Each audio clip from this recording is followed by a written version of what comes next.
जय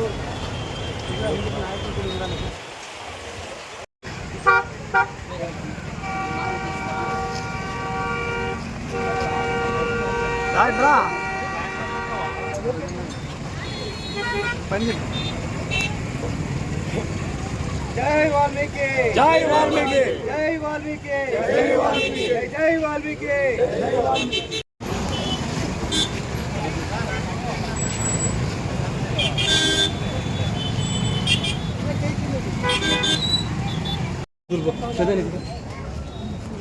ఓకే ఈ పక్కుండే జనం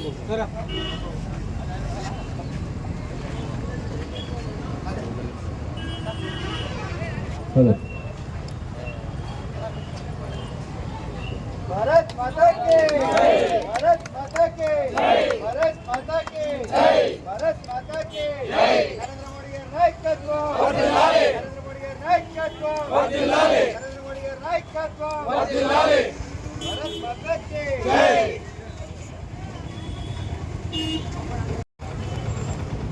ఈ రోజు మన భారతదేశంలోనే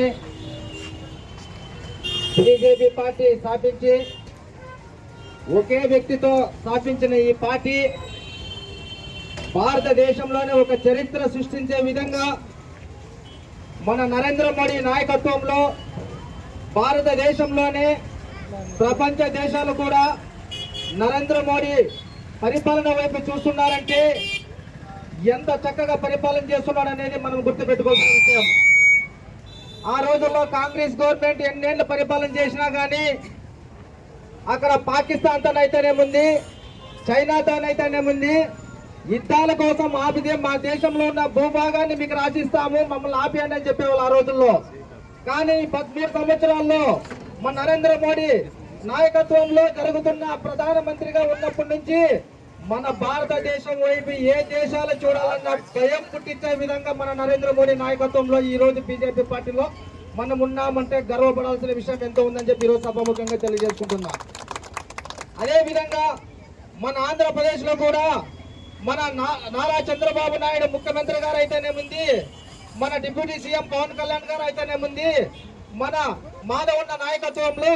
ఈ రోజు మన ఆంధ్రప్రదేశ్ లో కూడా ఒక చరిత్ర సృష్టించిన పార్టీ ఏదంటే కూటమి ప్రభుత్వం అని చెప్పి ఈ రోజు మీకు అందరికీ సభాముఖంగా తెలియజేసుకుంటున్నా. మనం కూటమిలో ఉన్నాం కాబట్టి 3 పార్టీల కలయికతో రేపు జరగబోయే స్థానిక సంస్థ ఎలక్షన్ లో 100% గా మనము కూటమిలో అందరూ కలిసి పనిచేసి విజయాన్ని సాధించి వైఎస్ఆర్ పార్టీని ఇక్కడ కనుమరుగు అయ్యే విధంగా తీసుకొస్తానని చెప్పి ఈ రోజు ఈ సభాముఖంగా తెలియజేసుకుంటున్నా. ఎందుకు ఈ మాట చెప్తున్నానంటే మన నరేంద్ర మోడీ నాయకత్వంలో మన చంద్రబాబు నాయుడు ముఖ్యమంత్రి ఆధ్వర్యంలో డిప్యూటీ సీఎం పవన్ కళ్యాణ్ ఆదర్శం తీసుకొని మనమందరము ఇక్కడ అభివృద్ధి అనేది ఎంత ఫాస్ట్ జరుగుతుంది అనేది మనం కేంద్రం నుంచి వచ్చిన ప్రతి రూపాయిని మన ఆంధ్రప్రదేశ్ కి కేటాయిస్తున్నాడంటే నరేంద్ర మోడీ గారు మన చంద్రబాబు నాయుడు గారి పైన ఉన్న నమ్మకము, పవన్ కళ్యాణ్ తో ఉన్న ఒక బాధ్యతగా తీసుకొని మన రాష్ట్ర అభివృద్ధి కోసం ఈ ముగ్గురు పాటుపడుతున్నారు. కాబట్టి అలాంటి పార్టీలో మనం ఉండడం అదృష్టవంతులం. కాబట్టి అదే విధంగా మన కేంద్ర పిలుపు మేరకు మన ఊరికి మన జెండా కార్యక్రమాన్ని ఈ రోజు 6వ తేదీ నుంచి 11వ తేదీ వరకు ప్రతి విలేజ్ లోన మన బీజేపీ జెండా ఎగిరేసి అక్కడ మన అందరినీ కలుపుకొని పోయి సీనియర్ నాయకులు ఇచ్చిన అందరితో కలిసి మండల కన్వీనర్తో కలిసి ఈ కార్యక్రమాన్ని నిర్వహిస్తానని ఈ రోజు సభాముఖంగా తెలియజేసుకుంటూ ఇలాంటి అవకాశం ఇచ్చినందుకు మండల అధ్యక్షునికి అందరికీ నేను ధన్యవాదాలు తెలియజేసుకుంటూ ముగించుకుంటున్నా. భారత్ మాతా కి భారత్ మాతా కి